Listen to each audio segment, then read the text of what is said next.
Sebagai pihak oposisi, kami tidak menyesali anggapan bahwa mahasiswa adalah konsumen. Ya, hal ini dikarenakan apa yang diinginkan oleh pemerintah dan institusi pendidikan adalah menciptakan mahasiswa yang berkualitas sehingga mahasiswa mampu menjadi lulusan yang baik dan berkompeten ketika mereka memasuki dunia kerja, dunia yang sebenarnya. Nah, bisa dilihat sekarang bahwa di status quo, sekolah swasta mampu memberikan lulusan yang berkualitas.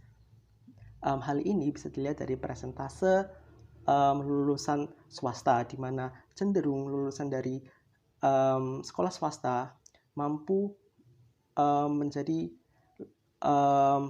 figur-figur di publik, dan itu bisa kita lihat sekarang seperti figur-figur di publik di TV seperti Steve Jobs dan sebagainya. Ya, memang ini tidak menjamin bahwa seseorang yang bersekolah di sekolah swasta akan menjadi lulusan yang baik, tidak. Tetapi jika dilihat dari presentasinya cenderung akan menghasilkan lulusan yang baik. Ada beberapa singgahan yang aku mau berikan kepada pemerintah. Yang pertama adalah berkaitan dengan kesenjangan pendidikan dan monopoli guru. Jika dilihat lagi, kedua hal ini akan juga terjadi di pihak pemerintah. Hal ini dikarenakan pendidikan tidak selalu institusi yang berkualitas, tidak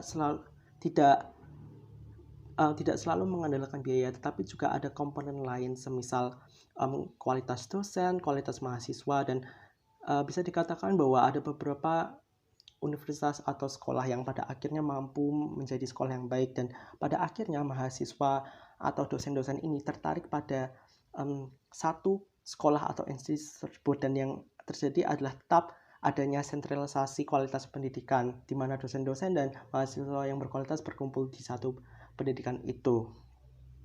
Apa yang terjadi di sini juga adalah monopoli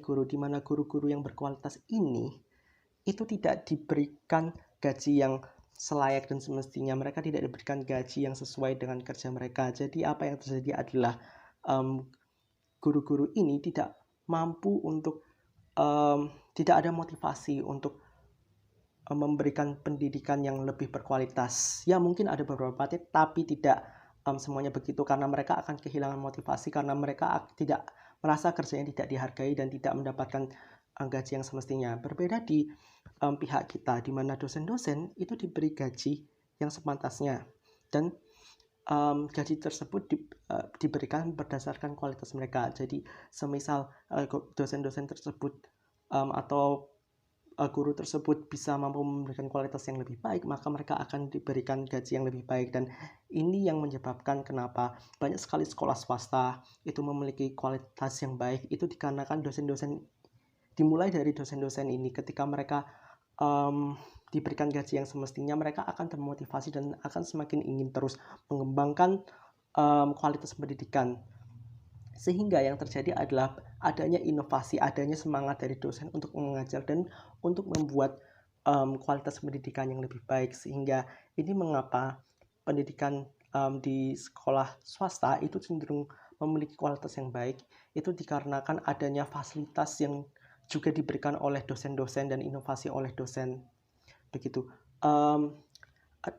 Beberapa argumen yang aku mau berikan di sini adalah, yang pertama adalah kualitas membutuhkan biaya. Nah, idealnya seperti apa? Idealnya adalah universitas yang baik adalah universitas yang mampu memberikan kualitas mahasiswa yang baik, lulusan yang baik, yang excellent. Dan hal ini bisa dicapai melalui fasilitas. Ketika fasilitas tersedia berbagai macam fasilitas ini digunakan untuk mengembangkan mahasiswa, dan fasilitas tersebut tidak bisa menjadi tidak hanya fasilitas yang acak-acak, tetapi fasilitas yang sangat mendukung proses pembelajaran mahasiswa, begitu. Dan fasilitas yang baik membutuhkan biaya, benar tidak? Maka dari itu apa yang terjadi adalah institusi atau universitas juga membutuhkan biaya yang banyak dari mahasiswa itu sendiri untuk memberikan fasilitas yang baik, sehingga fasilitas tersebut mampu memberikan pendidikan yang efisien bagi mahasiswa. Ya, memang juga bisa dikatakan bahwa ada beberapa institusi pendidikan yang mungkin tidak memiliki fasilitas yang berkualitas gitu. Semisal di sekolah-sekolah publik atau negeri. Nah, apa yang terjadi di sini adalah karena karena tidak ada sekolah negeri cenderung sekolah publik itu cenderung mahasiswa atau pelajarnya tidak mampu mengakses pemahaman atau pembelajaran yang lebih lanjut dikarenakan oleh fasilitas.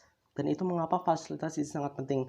Alternatifnya adalah di sini kita sebagai pemerintah itu bisa mengalokasikan uang dari universitas swasta ini dan membantu universitas luar swasta yang sekiranya kurang dalam fasilitas. Jadi ada pentingnya juga karena di sini bisa dikatakan bahwa universitas swasta adalah universitas yang mampu memberikan duit banyak, fasilitas banyak kepada pemerintah, dan ini juga bisa menjadi suatu alternatif di mana uang-uang ini disalurkan kepada sekolah-sekolah yang juga membutuhkan fasilitas begitu. Yang kedua ada berkaitan dengan memberikan kesempatan mahasiswa yang ahli di luar bidang akademis. Tentunya mahasiswa memiliki berbagai macam potensi dan itu bisa saja di luar akademis, benar tidak? Dan yang terjadi di sini adalah mahasiswa memiliki potensi di luar akademis yang perlu dikembangkan. Nah, fasilitas-fasilitas yang diberikan ini mampu membuat mahasiswa terus mengembangkan kemampuan non-akademis. Maka dari itu, mahasiswa yang tidak diterima di sekolah-sekolah lain mungkin memiliki kemampuan di luar akademis, dan di mana mereka akan mendapatkan fasilitas tersebut. Misalkan mereka ahli dalam bidang olahraga atau bidang seni, di mana ketika mereka mengikuti di institusi swasta ini, mereka akan mendapatkan fasilitas tersebut dan mampu memberikan kualitas yang potensi yang terbaik. Banyak orang yang juga punya uang dan sebenarnya tertarik gitu untuk mengikuti institusi pendidikan ini. Sekian, terima kasih.